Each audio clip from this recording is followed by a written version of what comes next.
Hey there, YouTube. Been on YouTube looking up fishing stuff and fishing equipment. Saw a bunch of videos of people showing their tackle box and their fishing poles. So I thought I'd make one myself. So here we go. First off, I got my 3-tray tackle box filled to the rim with lures, bobbers, sinkers, everything you need to go fishing for any type of game fish or even just small fish. First thing we'll go to is my topwater hollow bodied frogs.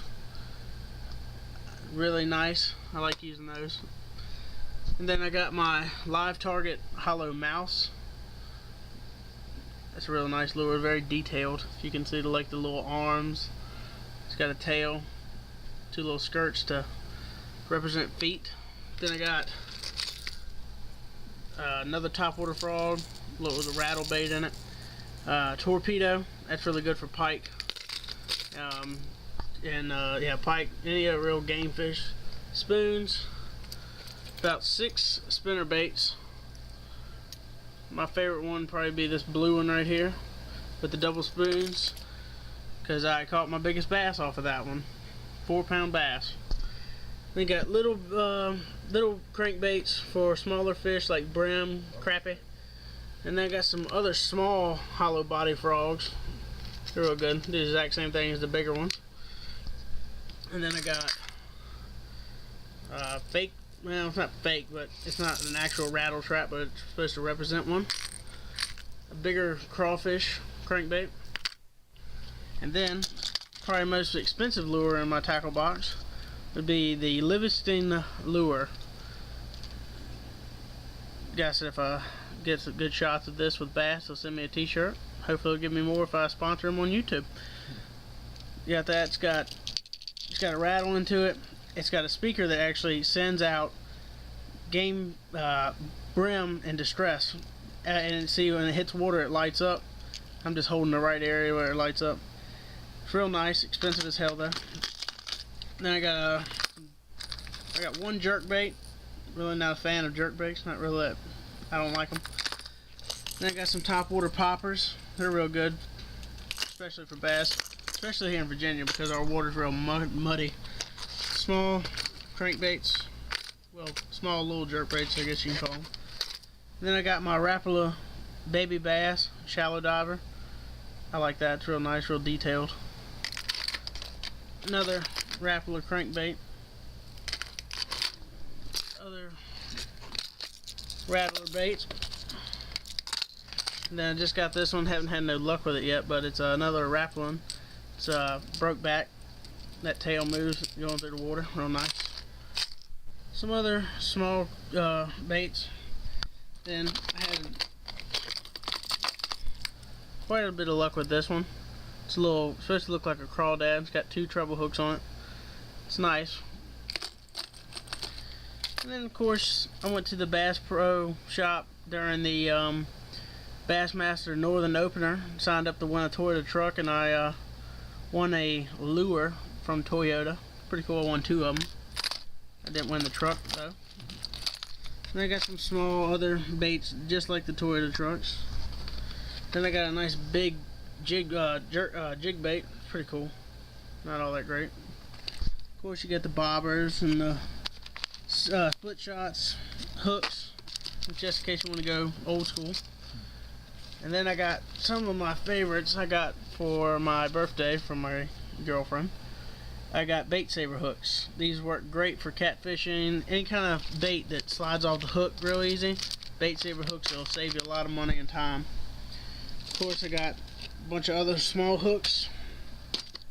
And when you don't feel like carrying worms around, Berkley Gulp sell these artificial worms. Work really great.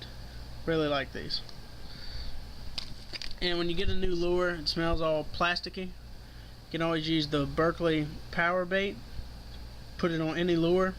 It attracts bass. And they got other flavors for other species of fish too. It's real good though.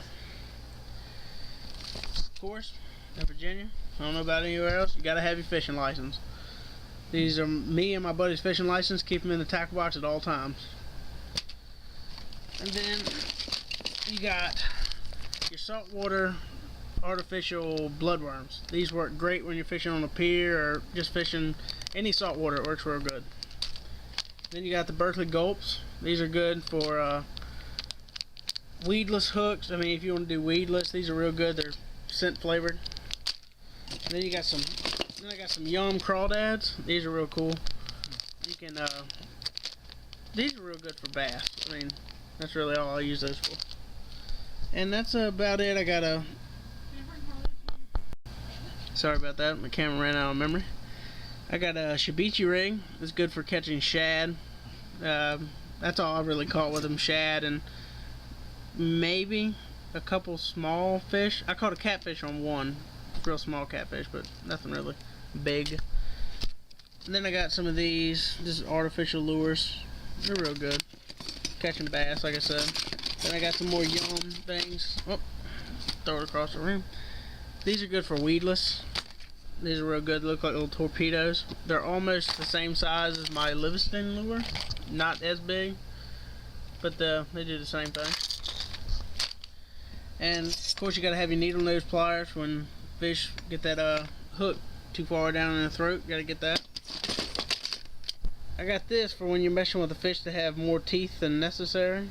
Got one of these. Extra line. This is a 15-pound test. Real nice. Gotta get that lighter for when you don't want to bite the line or chip your teeth. Gotta get that lighter. It's real nice. And of course, you gotta have small pantyhose. If you ain't got the bait saber hooks, you gotta get the small pantyhose to put bait on there and it flies off easy. These work great. Alright, and that's about it for my tackle box. Now I'm gonna show you my main fishing poles I use. I have a Berkley lightning rod. It's really good. Of course, you got the corkscrew to help it float if it ever falls overboard. It's really nice, real long. I like it. Works great for me. I've caught all my bass off of it, crappie. And this is the lure you've probably seen in some of my other videos where I caught the turtle.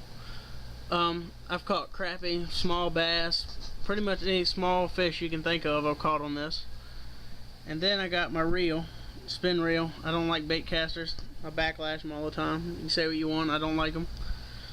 I got 15-pound test on here. People say that's a little overkill. I don't mind it because I can actually work a 15-pound line without having to get in trouble. So it's pretty good. That's my bass pole. And then I'm going to show you my bigger game pole.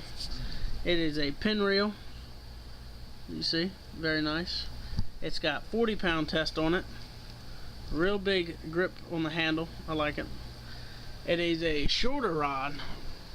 A lot of people say you can't cast them. I cast it perfectly fine without any fucking problems. And on this setup, I have an 8-aught hook, triple barbed, with a 20-pound leader onto the 40-pound test. And as a sinker, I'm using a 2-ounce weight, and I have it double hooked, so it's set up for bottom rigging. A lot of people call it different up north. I'm from the south, so I call it bottom rigging. This is the pin reel, real nice. Paid $150 for that altogether, so I thought that was a pretty good deal. And then this is one of my homemade frog giggers. Made it out of a bamboo stick. A lot of people make theirs out of metal and all that so it lasts longer. This was just a lot cheaper for me, and it was easier to make. Sharper. I might make a video of it later of how to make one, so all you other cheap asses like me can make a frog gigger, get some nice frog legs. But for now, that's it. I'm Brandon Satterfield for Fish for Life 92 on YouTube. That's John B, my co-signer and co-partner in my fishing life. Hopefully we'll have more videos up for you soon. Thank you, and remember to subscribe.